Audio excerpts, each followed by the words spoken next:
شهر رمضان الذي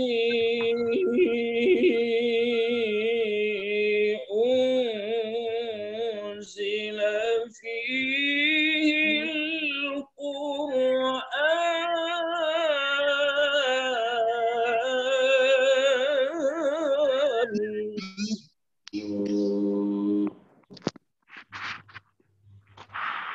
رمضان الذي أنزل فيه القرآن هدى للناس وبينات من الهدى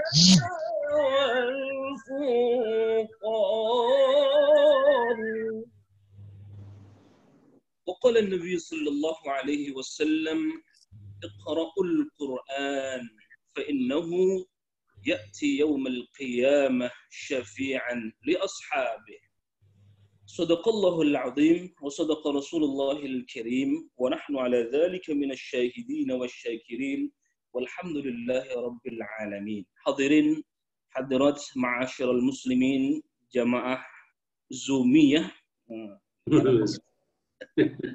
yang dimuliakan Allah Subhanahu wa taala dimanapun Bapak Ibu sekalian berada. Puji syukur malah kita panjatkan kehadirat Allah Subhanahu wa taala di tengah pandemi COVID-19, pandemi global. Alhamdulillah tidak menyurutkan kajian kita, menghentikan kajian kita, sehingga kita terus diberikan nur Al-Quran, sehingga kita terus diberikan hidayah Al-Quran, sehingga kita terus diberikan cahaya Al-Quran, sehingga terus kita menikmati hidangan-hidangan dari ayat-ayat Allah Subhanahu wa ta'ala. Salawat dan salam marilah kita limpah curahkan ke hadrat baginda Habibina wa syafi'ina wa maulana Muhammadin. Semoga salawat dan salam tercurah kepada para keluarga, para sahabat, para tabi'in, dan semoga salawat dan salam itu juga tercurah kepada kita yang hadir pada kesempatan di majlis ilmu, di majlis Zoomiyah ini. Bapak Ibu sekalian yang dimuliakan Allah Subhanahu wa taala, tema kita atau tema yang akan kita bahas adalah hikmah nuzulul Quran di tengah pandemik COVID-19.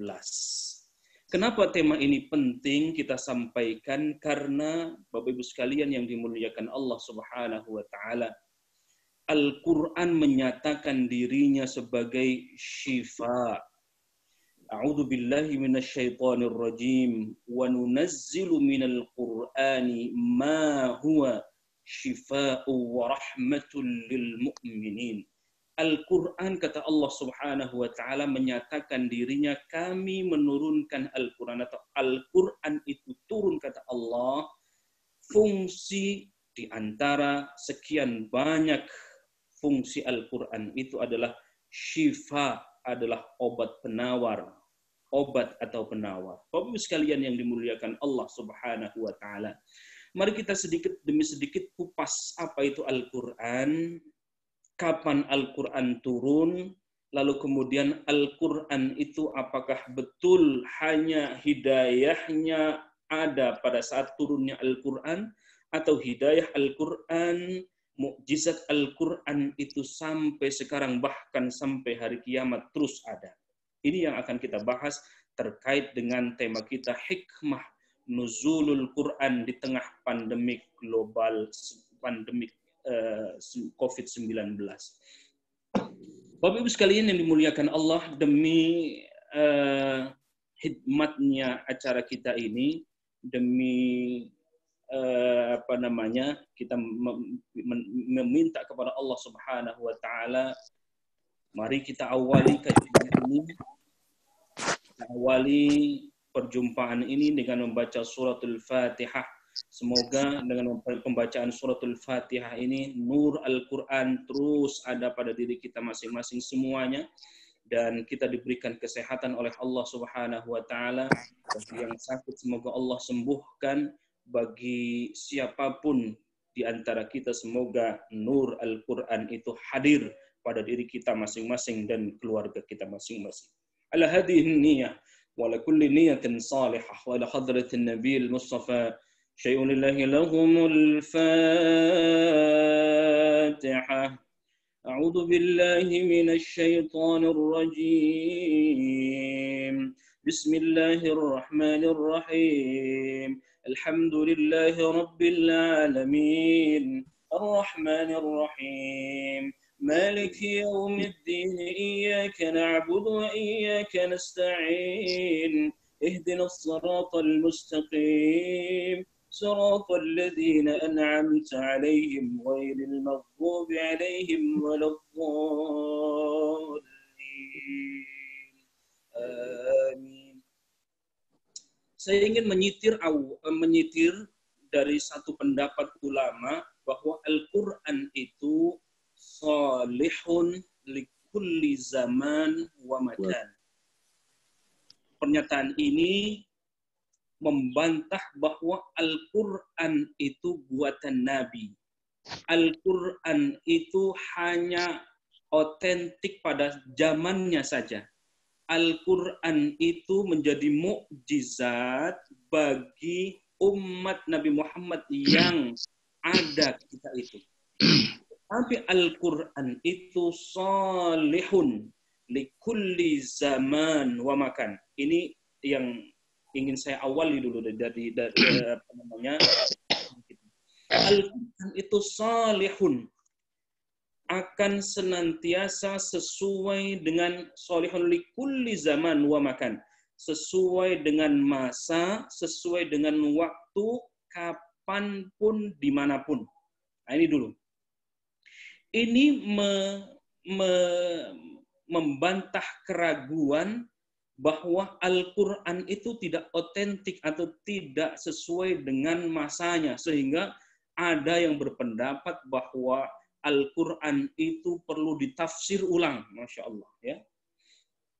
Satu contoh misalnya, Bapak sekalian yang dimuliakan Allah Subhanahu wa Ta'ala, Allah berfirman, walidzakari mithlu hadzil unsayain. Bagian laki-laki, ini tentang waris, 2:1, 2 laki-laki, 1 perempuan. Ayat ini dipandang seolah-olah tidak otentik atau tidak sesuai dengan masanya, karena menganggap wanita dengan laki-laki itu sama, setara, sehingga dalam bagian waris pun harus setara. Ini pendapat yang salah, ya. Jadi bukan Al-Qur'annya yang salah, tetapi bisa jadi pemikirannya yang salah. Contoh yang lain misalnya, Bapak sekalian dimuliakan Allah Subhanahu wa Ta'ala, ada yang berpendapat bahwa haji itu tidak mesti harus di Mekah atau tidak mesti pada bulan haji. Ya, kenapa misalnya tidak diadakan di tempat yang lain? Kenapa tidak di bulan yang lain? Pemikiran-pemikiran ini keluar. Ini pendapat yang salah. Al-Quran itu atau teks Al-Quran itu dipahami sebagai 2. Yang pertama ada teks Quran itu qat'iyyud dilalah dan dhanniyud dilalah. Apa yang qat'iyyud dilalah itu? Qat'iyyud dilalah itu adalah ayat-ayat Al-Quran yang sudah qat'i, tidak boleh dipahami atau ditafsirkan semaunya sendiri. Tetapi ada juga Al-Quran yang dhanniyud dilalah, yang boleh ditafsirkan. Misalnya, yadullah fawqa aydihim, tangan Allah di atas tangan-tangan orang lain. Nah, yadullah di sini bisa ditafsirkan dengan kekuasaan Allah di atas kuasa-kuasa yang lain. Nah, tetapi kalau misalkan ada yang menafsirkan bahwa haji itu boleh kapan saja, ini jelas salah, karena ayat ini qat'i. Al-hajju ashhurum ma'lumat. Bulan haji itu waktunya sudah ditentukan, yakni di bulan haji saja. dan tempatnya pun sudah ditentukan oleh Allah Subhanahu wa taala. Sehingga tidak bisa ditafsirkan kapan, di mana tempatnya sesuai dengan kemauan sendiri. Nah, ini. Jadi Al-Quran salihun likulli zaman wa makan. Al-Quran itu senantiasa sesuai dengan kondisi, waktu, dan masanya. Bapak-Ibu sekalian yang dimuliakan Allah Subhanahu wa taala. Lalu kemudian kalau kita membuka sejarah kembali, Al-Quran itu kapan pertama kali turun dan ayat apa yang pertama kali turun kepada Nabiullah Muhammad SAW, saya coba kaitkan dengan konteks saat ini. Ya, konteks saat ini sedang lockdown, semua lagi lockdown semua di rumah ya. Sudah bahkan Jumatan pun sudah lebih dari 5 kali Jumatan. Tidak dilaksanakan sholat berjamaah. Di masjid-masjid Bapak Ibu sekalian tentu juga sama. Di Tangerang Selatan di tempat saya juga sama. DKI apalagi. Nah, Bapak Ibu sekalian dimuliakan Allah Subhanahu wa taala. Al-Qur'an turun pertama kali kepada Rasulullah sallallahu alaihi wasallam, atau kalau kita melihat definisi dari Al-Qur'an, Al-Qur'an itu paling tidak memiliki beberapa kriteria. Apa saja? Al-Qur'an yang pertama huwa kalamullah al-mu'jizu al-munazzalu ala khatamil anbiya'i wal mursalin biwasitatil amin Jibril alaihi salatu wassalam al-mabdu'u bi suratil Fatihah wal mukhtatamu bi suratin Nas al-muta'abbad bi tilawatih. Paling tidak ada 7 kriteria menurut para ulama apa itu Al-Qur'an. Yang pertama, Al-Qur'an huwa kalamullah. Al-Qur'an itu adalah firman Allah, ucapan Allah. Kalau ada yang mengaku bahwa dia mendapatkan wahyu, itu sudah pasti tertolak dan itu bukan Al-Quran. Kenapa? Karena Al-Quran itu adalah kalamullah.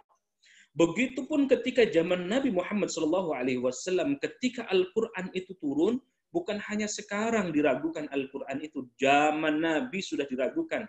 Bahkan ayatnya jelas, kalau kita lihat di surah Al-Isra, kata Allah, Bismillahirrahmanirrahim. Qul la'in ijtama'atil insu wal jinnu ala an ya'tu bimithli hadzal Qur'an la ya'tuna bimithlihi.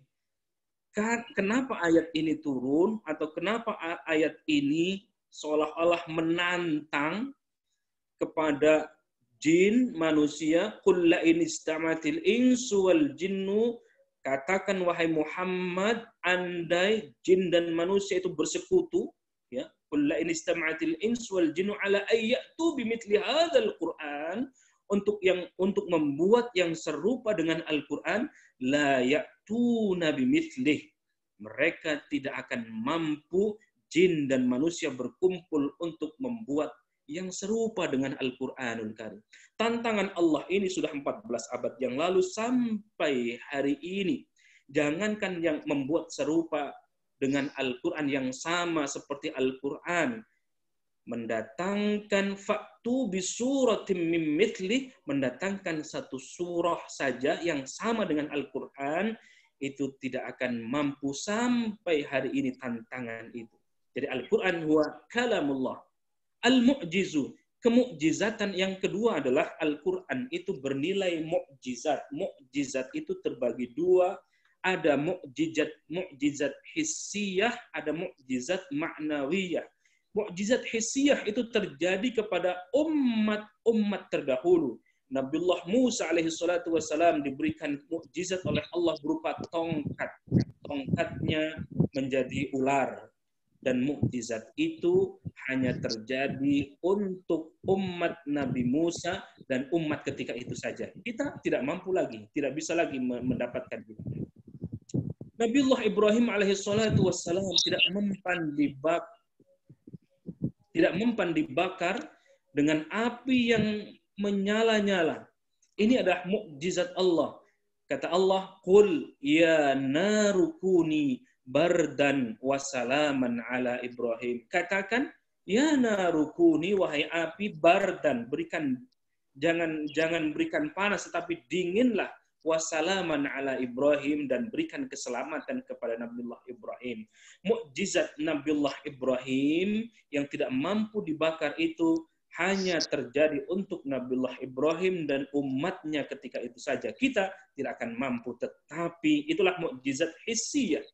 Tetapi mukjizat maknawiyah itu mukjizat berupa Al-Quranul Karim yang Allah turunkan, yang Allah berikan kepada Nabiullah Muhammad SAW 14 abad yang lalu, tetapi sampai hari ini salihun likulli zaman wa makan.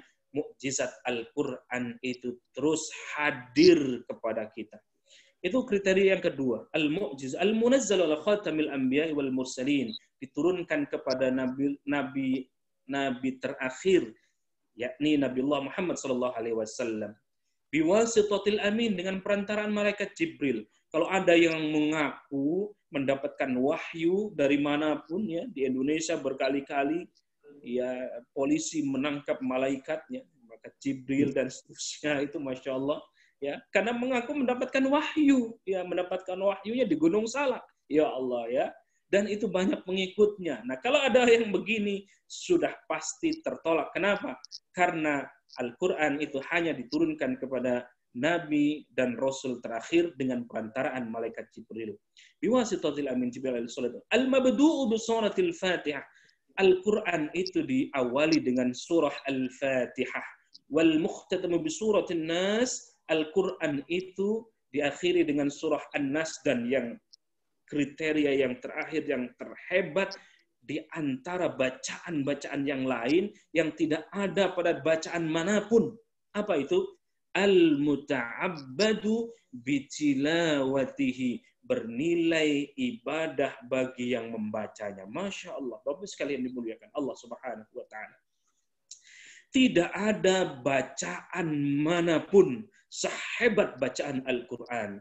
Tidak ada kalimat apapun selain kalimat Al-Quran. Tidak ada sastra yang tertinggi manapun yang melampaui sastra Al-Quranul Karim. Al-Quran bahkan turun, kenapa berbahasa Arab dan bernilai sastra? Karena ketika itu, Bapak Ibu sekalian yang dimuliakan Allah Subhanahu wa Ta'ala, zaman jahiliyah atau prajahiliyah atau pasca jahiliyah itu masih terkenal dengan dua keilmuan atau dua dimensi. Yang pertama adalah mereka dikenal kalau tidak ahli sihir, mereka ahli syair. Ahli sihir sudah terkenal, ada Ya'juj, Ma'juj, ada Nabiullah Musa, bagaimana umatnya Nabi Musa itu bisa membuat tali menjadi ular. Itu sudah terkenal dari zaman dulu. Jadi sihir itu sudah ada zaman dahulu. Kalau tidak ahli sihir, mereka ahli syair. Betapa sastra itu sangat dikagumi, ya, sehingga ketika Nabiullah Muhammad SAW lahir pun masih sampai ini, sehingga siapa atau sayembara sastra itu terus digalakkan dan terus diadakan. Bahkan yang sastranya dinilai terbaik, ya, maka sastranya itu digantungkan di dinding Ka'bah. Nah, Al-Quran itu hadir, Bapak Ibu sekalian dimuliakan Allah Subhanahu wa Ta'ala, sebagai jawaban atas sastra yang berkembang itu. Bagaimana mungkin, satu contoh misalnya surah Al-Ikhlas. Allah berfirman, A'udzubillahi minasyaitonirrajim. Qul huwallahu ahad, Allahus samad, lam yalid wa lam yulad wa lam yakul lahu kufuwan ahad. Masya Allah. Ahad, Allahus samad, lam yalid wa lam yulad wa lam yakul lahu kufuwan ahad. Nilai sastra yang sangat tinggi. Bahkan Al-Quran juga diawali dengan huruf-huruf muqatta'ah surah-surahnya. Yasin, Qaf, Alif Lam Mim, Hamim, Kaf, Ha Ya Ain Shad. Mereka terkaget-kaget begitu ayat yang mereka ahli bahasa, ahli sastra, tetapi begitu mendengarkan bahasa Al-Quran, oh ini tidak pernah ada sastra yang tertinggi selain dari sastra Al-Quran.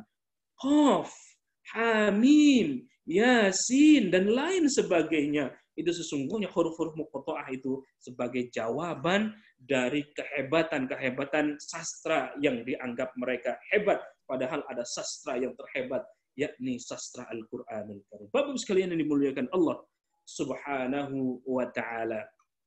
Saya menulis satu buku, saya beri judul Diskursus Munasabah Al-Quran. Ini membahas tentang bagaimana sejarah Al-Quran itu turun dan bagaimana Al-Quran itu dikritik oleh para orientalis. Maka saya hadirkan buku ini. Ini sesungguhnya penelitian saya ketika saya riset di Universitas Al-Azhar Kairo 2011 yang lalu, jadilah buku ini. Apa yang saya tulis di sini, Bapak sekalian dimuliakan Allah, yang saya coba ingin kaitkan juga dengan keadaan saat ini, dengan lockdown.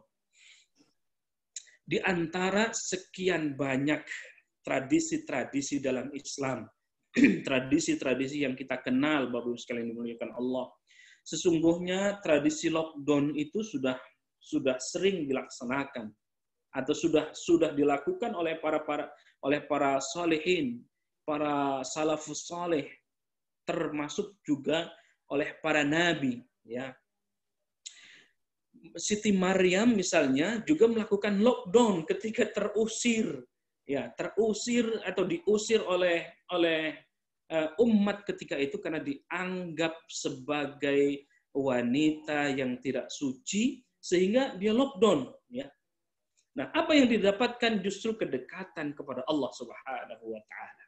Nabiullah Ayyub alaihi salatu wassalam juga pernah melakukan lockdown ketika diuji oleh Allah Subhanahu wa Ta'ala, ditinggalkan keluarganya, ditinggalkan oleh masyarakatnya, ditinggalkan oleh umatnya. Nabiullah Ayyub alaihi salatu wassalam melockdown diri, menenangkan diri, dan disitulah nilai-nilai sabar menjadi hamba-hamba Allah yang paling sabar di antara hamba-hamba Allah yang lain. Nabiullah Yusuf alaihi salatu wassalam juga pernah melakukan lockdown. Apa lockdownnya? Lockdownnya Nabiullah Yusuf alaihi salatu wassalam, yakni di jeruji besi. Itu sesungguhnya bukan tanpa maksud Allah, tetapi ada maksud Allah, yakni mengangkat justru Nabiullah Yusuf alaihi salatu wassalam. Termasuk juga Bapak-Ibu sekalian yang dimuliakan Allah, Nabiullah Muhammad sallallahu alaihi wasallam juga pernah melakukan lockdown dalam bahasa sekarang, atau dalam bahasa tasawuf itu dikenal dengan uzlah. Di mana lockdownnya Nabiullah Muhammad sallallahu alaihi wasallam? Nabi Muhammad sallallahu alaihi wasallam juga pernah lockdown ketika Nabiullah Muhammad dikejar oleh kaum kafir Quraisy. Di mana? Di Jabal Thur. Ya. Di Jabal Thur 3 hari 3 malam Nabiullah Muhammad sallallahu alaihi wasallam lari dari kejaran musuh kaum kafir Quraisy, menenangkan diri, diselamatkan oleh Allah Subhanahu wa Ta'ala. Lockdownnya Nabiullah Muhammad SAW di Jabal Thur. Ketika Nabiullah Muhammad SAW mendapatkan wahyu dari Allah yang pertama, ini terkait dengan nuzulul Qur'annya, Nabiullah Muhammad SAW melockdown diri di mana? Di Jabal Nur, atau dikenal dengan Gua Hira. Di Jabal Nur, Masya Allah, kurang lebih 3-5 km dari pusat Ka'bah, dari rumah Rasulullah SAW, jauh. Kalau sekarang naik bus kira-kira 20, naik mobil itu 20 sampai 25 menit. Ya, itu baru perjalanan doang, belum naik ke atasnya, ke puncak gunungnya. Berapa? Kurang lebih tingginya 2000 kaki. Saya alhamdulillah sudah beberapa kali naik ke Jabal Nur atau ke Gua Hira itu. Berapa jam perjalanan?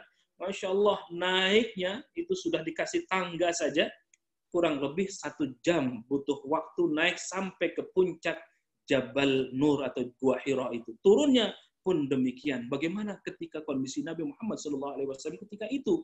Belum ada anak tangga, belum ada jalan yang bagus dan lain sebagainya, masih terjal. Masya Allah. Tetapi justru Nabi Muhammad SAW melockdown diri di Jabal Nur, di Gua Hira itu. Dan disitulah Bapak sekalian yang dimuliakan Allah Subhanahu wa Ta'ala, ketika Nabi melockdown diri, Nabi Muhammad SAW justru menerima wahyu dari Allah Subhanahu wa Ta'ala, menerima Al-Qur'anul Karim pertama kali. Turunlah surah Al-Alaq ayat 1 sampai 5. A'udzu billahi minasy syaithanir rajim. Bismillahirrahmanirrahim. Iqra bismi rabbikal ladzi khalaq. Khalaqal insana min 'alaq. اقرأ وربك الأكرم الذي علم بالقلم علم الإنسان ما لم يعلم. Ketika Nabi Muhammad SAW melockdown diri, mengasingkan diri, Allah justru menurunkan ayat-ayatnya, menurunkan Al-Quran kepada Nabi Muhammad SAW ketika Nabi Muhammad sedang melockdown diri. Iqra, baca, bismi rabbikal ladzi khalaq, dengan nama Tuhanmu. Membaca apapun, membaca alam, membaca politik, membaca ekonomi, membaca sosial, budaya, dan lain sebagainya. Boleh kita cerdas, boleh kita pintar, boleh kita menguasai teknologi, boleh kita menguasai ilmu apapun, tetapi jangan lupa Bismi Rabbik, dengan nama Tuhanmu. Apapun yang kita kerjakan, aktivitas apapun yang kita lakukan, bisnis apapun yang kita jalankan, atau kerja apapun itu, jangan lupa menyertakan Allah. Bismi Rabbikal ladzi khalaq. Membaca dengan nama Tuhanmu yang telah menciptakan. Bapak sekalian yang dimuliakan Allah Subhanahu wa Ta'ala. Bagaimana kalau kita sedang melockdown diri? Kaitannya dengan Al-Quran ini. Kalau biasa kita menghatamkan Al-Quran 1 kali, maka di masa pandemik ini, di masa COVID-19 ini, mestinya bukan hanya 1 kali, tetapi bisa berkali-kali, karena banyak waktu kita bersahabat dengan Al-Quranul Karim. Bapak sekalian dimuliakan Allah Subhanahu wa Ta'ala. Saya ingin menyitir ayat yang saya baca di awal. A'udzu billahi minasy syaithanir rajim. Syahrul Ramadan alladzi unzila fihi al-Qur'an hudan lin-nas wa bayyinatin minal huda wal furqan. Syahrul Ramadan alladzi unzila fihi al-Qur'an. Bulan Ramadan itu, syahrul Ramadan alladzi unzila fihil Qur'an. Bulan Ramadan adalah bulan di mana Al-Qur'an itu diturunkan oleh Allah Subhanahu wa Ta'ala. Jadi kalau berdasarkan ayat ini, Bapak-Ibu sekalian dimuliakan Allah Subhanahu wa Ta'ala, Al-Qur'an itu diturunkan oleh Allah di bulan Ramadan. Ayat ini atau pemahaman ini dikuatkan kembali oleh surah Al-Qadar. Kita simak. A'udzu billahi minasy syaithanir rajim. Inna anzalnahu fi lailatul qadr. Wa ma adraka ma lailatul qadr. Lailatul qadri khairum min alfi syahr. تنزل الملائكة والروح فيها بإذن ربهم من كل أمر سلام هي حتى مطلع الفجر إنا أنزلناه sesungguhnya kami menurunkan Al-Quran fi Lailatul Qadar, di malam Lailatul Qadar. Dari pemahaman ini Bapak sekalian yang dimuliakan Allah Subhanahu wa taala, Al-Qur'an turun di bulan Ramadan. Kapan? Ada yang berpendapat di malam Lailatul Qadar berdasarkan tadi surah Al-Qadar. Kapan Lailatul Qadar ini? Kembali ulama berbeda pendapat. Ada yang mengatakan di 10 Ramadan terakhir, disitulah turunnya Al-Quran. Di situ turunnya Lailatul Qadar. Ada juga yang berpendapat bahwa Lailatul Qadar itu turun di hari-hari ganjil di 10 Ramadan terakhir. 21, 23, 25, 27, 29. Disitulah Al-Quranul Karim turun di malam Lailatul Qadar. Ada juga yang berpendapat bahwa Lailatul Qadar itu turun selama bulan Ramadan itu ada kemungkinan Al-Quran itu turun. Kenapa? Dalilnya syahrul Ramadan alladzi unzila fihil Quran. Ramadan itu atau Al-Quran itu turun di bulan Ramadan. Tidak mesti di akhir, tidak mesti di hari ganjil, tetapi selama Ramadan itu. Bapak Ibu sekalian yang dimuliakan Allah Subhanahu wa taala. Al-Qur'an itu sangat mulia. Yang terkait semua dengan Al-Qur'an mesti dimuliakan Allah Subhanahu wa taala.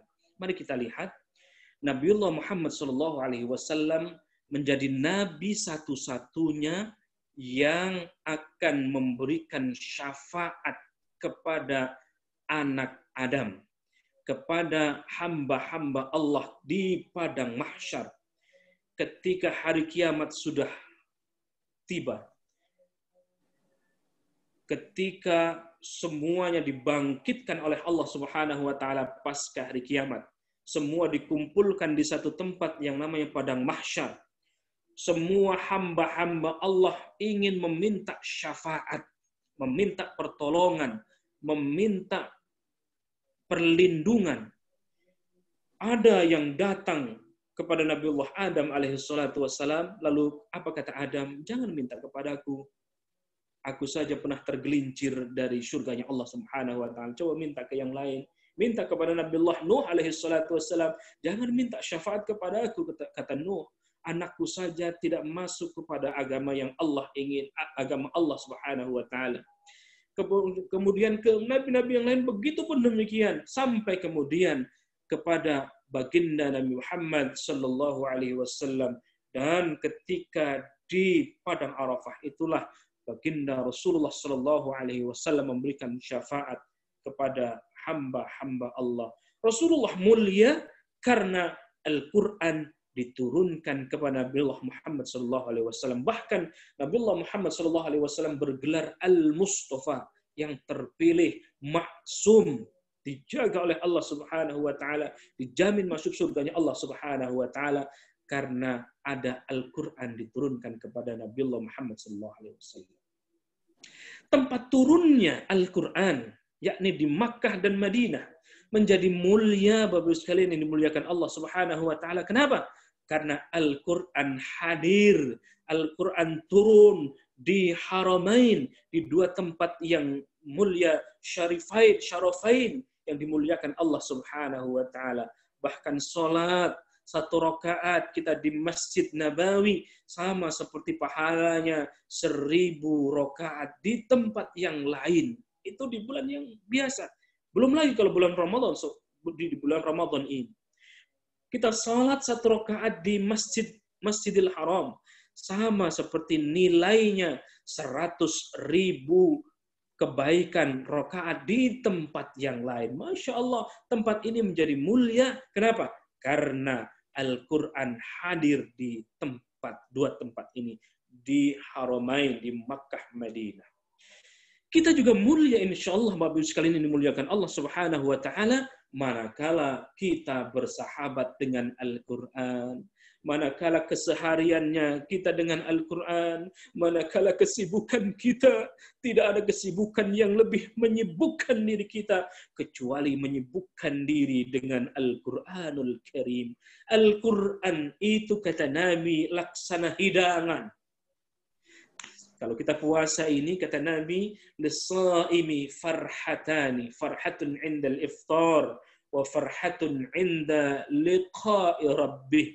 Ada 2 kebahagiaan bagi orang yang berpuasa. Kebahagiaan yang pertama adalah ketika kita masuk iftar, ketika berbuka puasa, di situlah ada kebahagiaan. Wa farhatun 'inda liqa'i rabbih. Kebahagiaan yang kedua, manakala kita bertemu dengan Allah Subhanahu wa taala. Inilah kebahagiaan yang tiada taranya. Dan kebahagiaan itu, Bapak sekalian yang dimuliakan Allah Subhanahu wa taala, ketika kita menyibukkan diri, tidak ada zikir yang terbaik kecuali zikrullah, membaca Al-Qur'an. Tidak ada tadabbur yang terbaik kecuali mentadabburi Al-Qur'anul Karim. Tidak ada kesibukan yang terbaik kecuali kesibukan itu hanya untuk menyibukkan diri, membaca, mengkaji, menghayati, mengamalkan Al-Qur'anul Karim. Bapak Ibu sekalian yang dimuliakan Allah Subhanahu wa taala, manusia mulia, umat Rasulullah sallallahu alaihi wasallam mulia karena kemuliaan kita menghormati Al-Quran. Ketika kita ngurus Al-Quran, mengurus kajian, biarkan Allah yang mengurus kebutuhan-kebutuhan kita. Masya Allah. Bapak sekalian dimuliakan Allah Subhanahu wa taala, saya ingin menutup kajian ini. Sudah 38 menit, insya Allah 40 menit atau 45 menit, nggak terasa.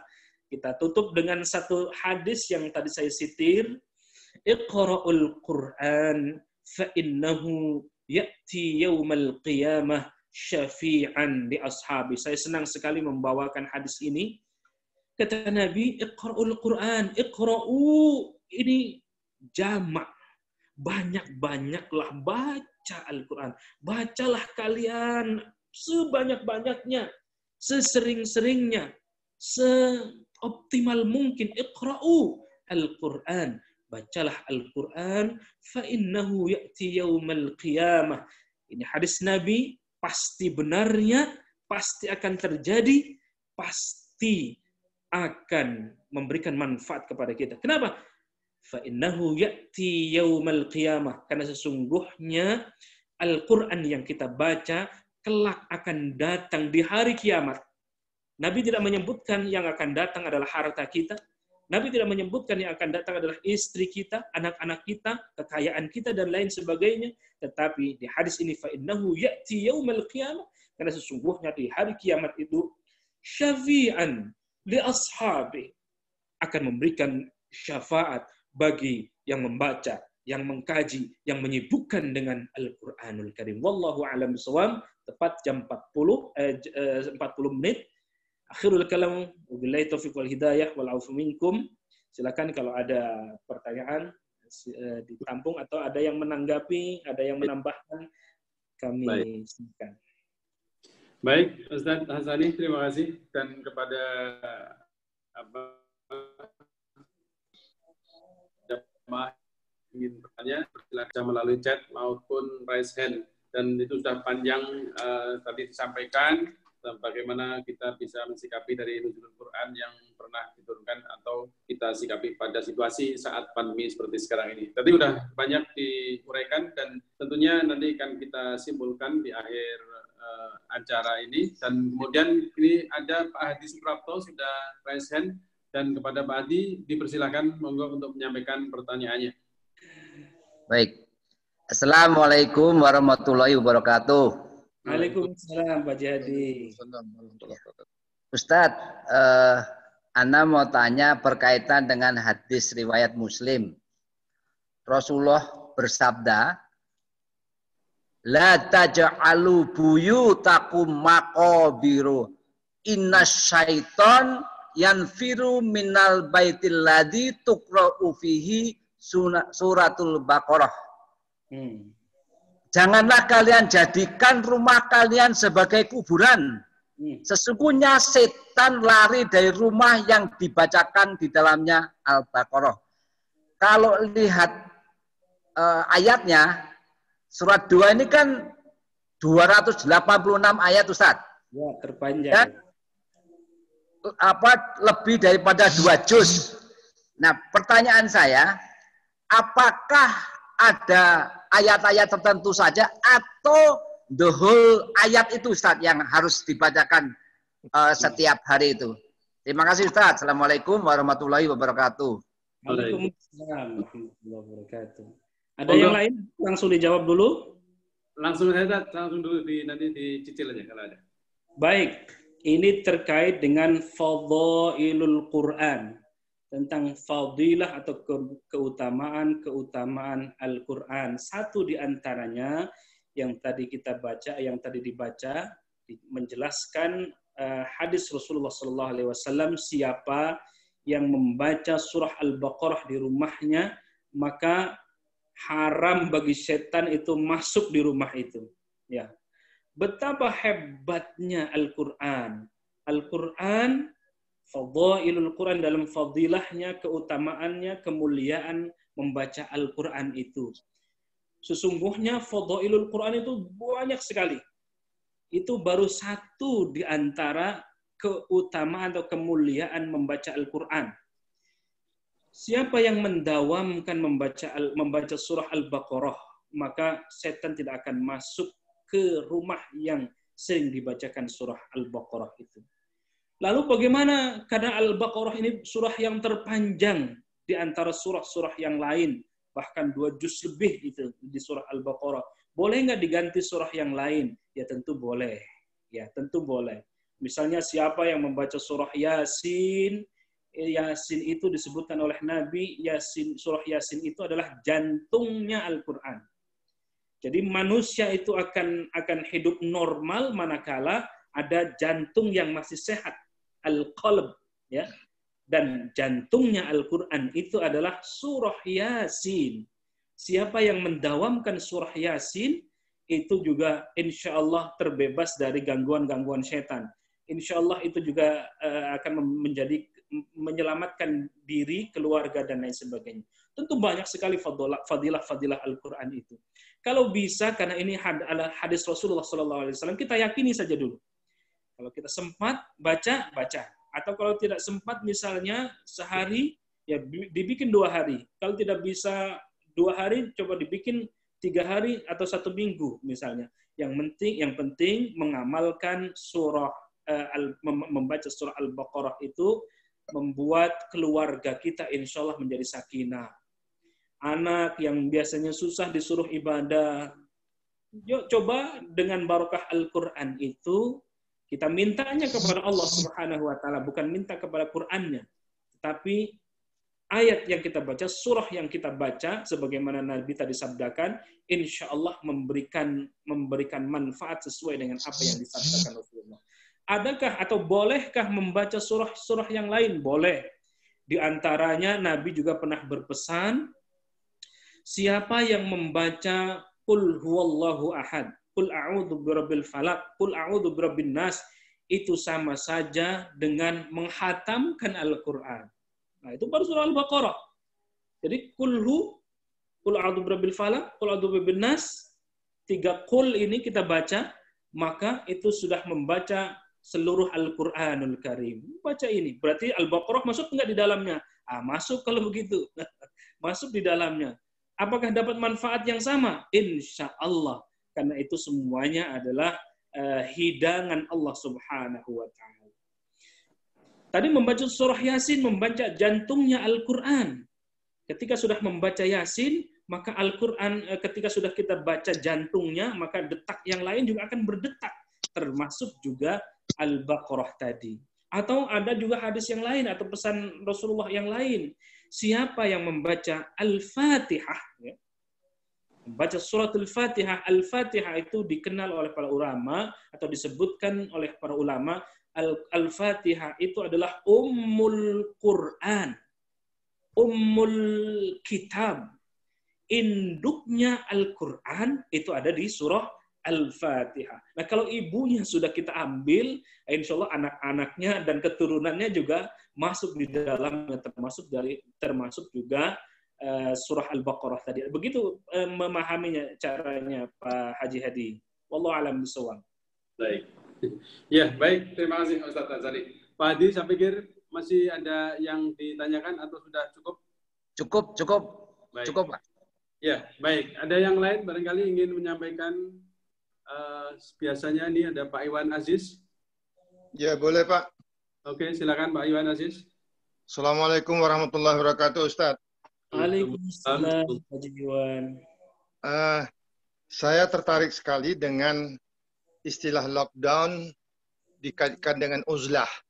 Nah, di dalam rangka uzlah, yang antara lain tujuannya adalah untuk tazkiyatun nafs, untuk mengembalikan kemurnian diri yang diciptakan Allah pada waktu dalam kandungan itu bersih, lahir dalam keadaan bersih. Itu kalau kita berzikir dengan Al-Quran, tadi Ustadz mengatakan zikir yang terbaik itu adalah Al-Quran.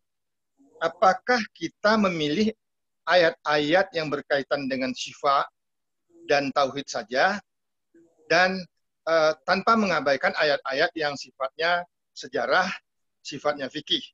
Karena tujuannya jelas ini Ustadz. Kita ingin mendekatkan diri kepada Allah dalam keadaan suci. Tadi di awal Ustadz mengawalinya di mukadimah tadi memulainya dengan sebuah hadis qudsi, ya ilahi anta maksudi itu. Nah, ini kan berkaitan sekali dengan itu. Itu saja Ustadz, mohon penjelasannya. Terima kasih. Assalamualaikum warahmatullahi wabarakatuh. Waalaikumsalam warahmatullahi wabarakatuh. Baik Pak Haji Iwan, bagus sekali pertanyaannya. Terkait dengan lockdown atau uzlah demi tazkiyatun nafs, ya. Hampir semua salafus soleh mengalami itu atau menjalani itu. Para nabi juga demikian. Salah satunya adalah Nabiullah Muhammad SAW. Padahal Rasul adalah maksum. Kenapa harus beruzlah? Harus lockdown ke tempat yang lebih tinggi, tempat yang kalau Bapak Ibu sekalian pernah naik, pernah masuk di Jabal Nur itu, di Gua Hiro itu, hanya muat kira-kira 5 orang saja. Bahkan mau masuk ke dalamnya itu harus miring kita, nggak bisa dengan tegak begini, harus miring masuknya itu. Kenapa harus capek-capek? Karena memang butuh tempat yang khusus. Kenapa Allah Subhanahu wa Ta'ala punya waktu khusus? Kenapa tidak diberikan di waktu-waktu yang lain? Kenapa Qiyamul Lail itu ibarat sinyal itu, sinyalnya lebih kuat nyantolnya ke Allah Subhanahu wa Ta'ala. Wa minal laili fatahajjad bihi nafilatan lak asa ay yab'atsaka rabbuka maqaman mahmuda. Orang yang membiasakan diri Qiyamul Lail di waktu yang khusus, di waktu yang istimewa, Allah akan naikkan derajatnya maqaman mahmuda. Masya Allah, ya. Begitupun para salafus soleh punya tempat khusus. Sejatinya kita juga Bapak sekalian yang dimuliakan Allah, jangan juga sembarangan sholat di mana saja. Memang boleh. Yang terbaik itu, kalau saran saya, kita punya tempat khusus, ya. Tempat khusus, mungkin kamar khusus yang kita desain untuk uzlah, untuk kita mendekatkan diri kepada Allah Subhanahu wa Ta'ala. Bahkan sajadahnya sajadah khusus, parfumnya parfum khusus, bajunya baju khusus untuk menghadap Allah Subhanahu wa taala. Ini juga dalam rangka uzlah tazkiyatun nafs. Zikirnya, tidak ada zikir yang terbaik kecuali zikir adalah zikirnya Al-Qur'anul Karim. Memang ada afdhalu dzikri, kata Nabi, afdhalu dzikri fa'lam annahu la ilaha illallah. Ketahuilah afdhalu dzikri, sebaik-baik zikir adalah zikir la ilaha illallah. Baca la ilaha illallah saja sudah disebutkan oleh Nabi afdhalu dzikri. Bagaimana dengan Al-Qur'an yang demikian hebatnya? Nah, Bapak sekalian yang dimuliakan Allah Subhanahu wa taala. Nah, apa yang harus kita baca? Seluruh Al-Qur'an ini mukjizat. Seluruh Al-Qur'an itu kebaikan. Seluruh huruf, seluruh kalimat, seluruh ayat, seluruh juz, seluruh Al-Qur'an itu adalah kebaikan. Man qara'a harfan min kitabillah falahu hasanah wal hasanatu bi'ashri amsalha wa la aqulu alif lam mim harfun walakin alifu harfun wa lamu harfun wa mimu harfun. Demikian Rasulullah Shallallahu Alaihi Wasallam menyabdakan dalam hadis riwayat At-Tirmidzi, man qara'a harfan, siapa yang membaca Al-Quran harfan, satu huruf saja,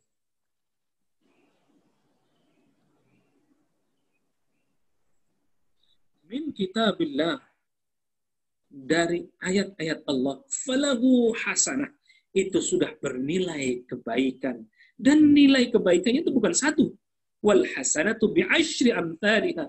Kebaikannya itu bukan hanya satu, tetapi Allah balas dengan 10 kebaikan. Wal hasanatu bi'ashri amthaliha. Sehingga kata Nabi, wala aqulu alif lam mim, tidaklah aku mengatakan ketika kita membaca alif lam mim harfun la, ketika membaca alif lam mim itu bukan satu huruf, walakin alif wa harfun wa lam harfun wa mim harfun. Alif satu huruf, lam satu huruf, mim satu huruf.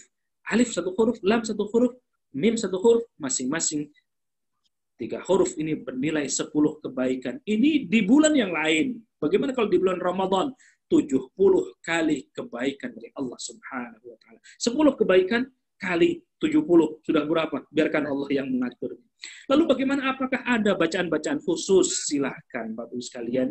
Jangan juga menyalahkan yang senangnya dengan baca Yasin. Sudah, Yasin itu jantungnya Al-Quran. Kok baca Yasin terus? Ya daripada baca yang lain. Quran nggak dibaca, Yasin yang masih baca Yasin kita urusin. Kira-kira begitu. Ya. Kenapa harus baca Yasin? Ya bisanya Yasin, silakan Yasin.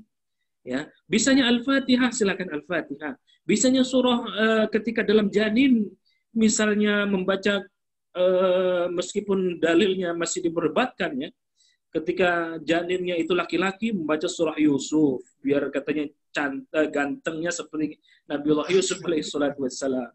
Ketika janinnya itu perempuan dibacakan surah Maryam biar soleh atau solehahnya seperti solehah Siti Maryam. Ya yang begini nggak boleh juga diurusin. Yang penting masih baca Al-Qur'anul Karim. Yang perlu diingatkan adalah jangan sampai membaca Al-Quran itu bukan karena surahnya yang memberikan dia pertolongan. Yang memberikan pertolongan tetap Allah Subhanahu wa taala. Jadi apapun yang kita baca, ya tentu ada surah-surah tertentu yang disebutkan oleh Rasulullah sallallahu alaihi wasallam. Surah Yasin itu sama saja misalnya membaca jantungnya Al-Quran. Surah Al-Kahfi ketika kita di hari Jumu'ah itu juga terbaik. Di surah-surah yang lain tadi disebutkan juga surah surah Al-Baqarah itu juga baik. Di akhir surah Al-Baqarah itu juga jaminan masuk surganya Allah Subhanahu wa taala.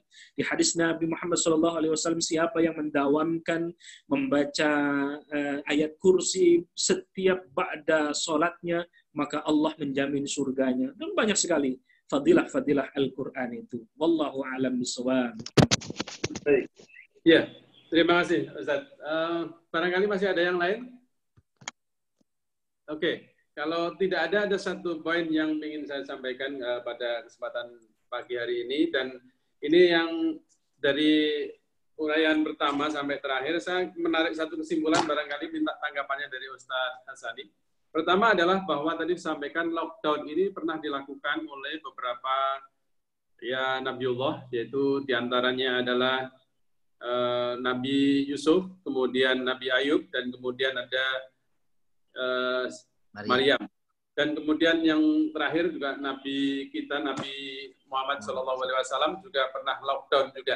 Dan kalau kita lihat cerita tadi bahwa nabi-nabi yang melakukan lockdown atau uzlah tadi, itu adalah dilatar belakangi oleh penganiayaan, dilatar belakangi oleh ya penghinaan atau cemoohan terhadap beliau-beliau yang mengalami lockdown secara pribadi atau secara individu. Nah, kemudian kalau kita perhatikan pada saat ini atau masa-masa sekarang ini, kita ini belakangan ada Palestina tidak selesai-selesai bagaimana umat Islam dianiaya, dihina, dicaci maki di sana, kemudian di belahan bumi yang lain juga ada begitu, dan kemudian umat Islam yang di Uighur, kemudian umat Islam yang ada di India juga sempat menjadi ya penghinaan, kemudian di Myanmar, dan itu adalah terjadi secara simultan. Terus ada lagi. Dan kemudian pada akhirnya sekarang kita di lockdown. Nah, di lockdown oleh peraturan pemerintah, ya seluruh dunia bahkan melakukan istilahnya lockdown di beberapa negara, di kita ini istilahnya adalah PSBB, ya karena lebih soft begitu bentuknya. Kalau lockdown itu benar-benar tidak boleh hanya keluar rumah begitu, dan kita sebutannya adalah PSBB. Dan ini kalau saya perhatikan, apakah yang menjadi tujuan Allah ya untuk umat-umat Islam atau umat-umat yang ada di dunia ini terhadap lockdown kita. Artinya kita bisa mengambil benang merah, mengambil hikmahnya nanti pada saat ini. Kira-kira apa menurut Ustadz Hasani yang akan diberikan oleh Allah kepada kita? Apakah ini merupakan yang umat Islam selama ini sudah sekian ratus tahun terbelakang, kemudian sekarang ini akan menjadi umat Islam yang akan maju misalnya secara ekonomi atau secara kekuasaan dunia lah begitu, atau kekuasaan seluruhnya barangkali, karena sekarang memang kita semacam di bawah bayang-bayang secara ekonomi, di bawah mereka juga secara kekuasaan kita dikuasai oleh mereka. Sama sekali teknologi kita nggak punya apa-apa ini umat Islam, semua dikuasai oleh Amerika, oleh Eropa. Facebook yang kita pakai sekarang pun ini bukan miliknya umat Islam gitu. Zoom ini kita punya orang Amerika begitu, yang notabene adalah bukan umat Islam. Monggo silakan ditanggapi, dan kemudian kalau sudah nanti kita akhiri itu. Masya Allah, ini pertanyaan yang luar biasa. Kalau saya memandang, ya apapun tadi tentu boleh berkomentar kita, termasuk tadi itu. Ini adalah musibah. Saya memandang ini adalah musibah dari Allah Subhanahu wa Ta'ala. Ya tentu tidak ada satu peristiwa pun kecuali kita harus husnudzonnya hanya kepada Allah Subhanahu wa Ta'ala. Yang pertama adalah husnudzon kepada Allah. Tidak boleh menyalahkan Allah. Ini karena ini, karena ini, karena ini. Kalaupun itu betul adanya. Husnudzon kepada Allah. Dan yang kedua adalah setiap ujian atau jangan kita mengatakan beriman tanpa dibarengi dengan ujian Allah Subhanahu wa Ta'ala. Kalau begitu, Bapak sekalian dimuliakan Allah, ujian itu sesungguhnya untuk apa? Menjatuhkankah atau menjadikan ini azabkah? Tidak. Kalau saya lebih memandang bahwa virus corona atau COVID-19 ini sehingga seluruh negara, karena sudah ditetapkan sebagai pandemik global, bukan hanya di Wuhan, China saja. Awal-awal ini karena Wuhan, ya, karena komunis dan lain sebagainya, menyakiti umat Islam, Uighur dan seterusnya. Ternyata menyebar ke seluruh dunia, sehingga kemudian menjadikan ditetapkan sebagai pandemik global. Lah kalau begitu, termasuk Arab Saudi sampai sekarang pun juga sama. Ya. Kalau begitu saya ingin melihatnya dari perspektif yang lain. Ya, dari perspektif yang tadi itu sudah ya itu diperkenankan juga, tetapi saya ingin coba dalam perspektif yang lain. Setiap musibah, apapun itu bentuknya, pasti akan menaikkan derajat kita. Ini yang perlu kita camkan dalam hati. Yang pertama adalah tetap husnudzon kepada Allah. Jadikan lockdown ini atau PSBB atau apapun itu bahasanya, justru kalau kita melihat dari salafus saleh termasuk para nabi tadi, ini menaikkan derajatnya. Nabiullah Yusuf alaihissalatu wassalam ketika sudah dibuang bahkan dicemplungkan ke sumur, bukannya direndahkan oleh Allah, tidak, tetapi justru ingin menaikkan derajat Nabiullah Yusuf alaihissalatu wassalam. Justru diangkat menjadi menteri ekonominya. Siti Maryam dicap sebagai wanita tidak baik dan lain sebagainya. Tetapi justru di mata Allah Subhanahu wa taala, Siti Maryam adalah wanita salehah yang dijamin juga masuk surganya Allah Subhanahu wa taala. Nabiullah Muhammad sallallahu alaihi wasallam dikejar-kejar musuh, ingin dibunuh ketika dalam proses perjalanan hijrahnya dari Makkah ke Madinah. Lockdown dulu di Jabal Thur 3 hari 3 malam. Tetapi yang terjadi adalah ingin menaikkan derajat manusia, derajat Rasulullah sallallahu alaihi wasallam. Mudah-mudahan juga demikian dengan COVID-19 ini, termasuk kita semua. Kita tadi sudah saya sampaikan 7 Jumatan, tidak Jumatan ya. Sudah 7 Jumatan berjamaah di masjid juga tidak, tetapi justru kita menikmati karena di rumah kita bisa memimpin sholat berjamaah masing-masing. Di waktu yang banyak ini justru kita lebih mendekatkan, mengeratkan kembali kepada Allah Subhanahu wa taala. Mendekatkan diri bersahabat dengan Al-Qur'anul Karim. Ini adalah di antara hikmah-hikmah yang tentu hikmah itu hanya Allah Subhanahu wa taala.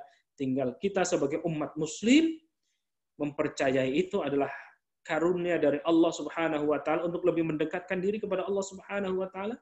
Bahkan ujian itu insyaallah akan menaikkan derajat kita di mata Allah Subhanahu wa taala. Wallahu a'lam bishawab. Ini saja yang bisa saya sampaikan. Sudah 63 menit di jam saya, 1 jam. Khairul kalam billahi taufiq wal hidayah wal afu minkum. Wassalamualaikum warahmatullahi wabarakatuh. Wassalamualaikum warahmatullahi wabarakatuh. Baik, ya Ustadz Hasani, terima kasih. Kemudian kepada jamaah semua yang hadir pada pagi hari ini, saya terima kasih. Pak Adi Suprapto, ada Pak Mukhlis Harahap, ini ada Pak Nano juga, ada Pak Sahril, ada Ustadz Miftah, ada Pak Iwan Aziz, tadi ada Pak Tino, ada Pak Rahman Hafid, kemudian ada Pak Agung, ada Pak Wito, tadi Pak Beniarto, ada Pak Ilyas, kemudian ada Pak Indra Kusuma, ya, dan ini kita diikuti oleh Pak Narmodo. Iya. Pak Nar. Okay. Pak Nar. Ya, terima kasih sekali dan insya Allah kita akan bergabung lagi nanti malam, kita ada kajian tarawih dan kemudian kita ada kajian Ahad, Sabtu, Pak Nar. Assalamualaikum ya. Pak Nar. Ya, waalaikumsalam Pak. Itu beliau kan tadi ada buku itu berapa harganya? Bagaimana mendapatkannya? Baik. Silakan Ustaz, silakan. Ya, nanti saya share itunya. Cara mendapatkannya. Atau nanti koordinir Pak Hadi saja. Jadi nanti Pak Hadi yang koordinir dan siapa-siapa mungkin jamaah Al-Hikmah yang perlu berapa nanti bisa Pak Hadi yang koordinir, terus kita komunikasikan dengan Ustadz. Harganya kalau boleh berapa, Ustaz? Nanti saya share, sudah ada harganya nanti sekalian. Oh, baik. Ya, oke. Jelas Pak Rahman ya? Jelas, makasih Pak. Baik. Oke, ya saya kira itu. Dan kita tutup sekali lagi dengan ucapan terima kasih dan alhamdulillahirabbil alamin. Subhanakallahumma bihamdika asyhadu an la ilaha illa anta astaghfiruka wa atubu ilaik. Billahi taufiq wal hidayah. Assalamualaikum warahmatullahi wabarakatuh. Waalaikumsalam. Pak Haji Hadi, Pak Narmodo, Pak Haji Mukhlis, Pak Haji Nano, Pak Haji Syahril, Pak Haji Agung. Saya pamit. Assalamualaikum warahmatullahi wabarakatuh. Waalaikumsalam.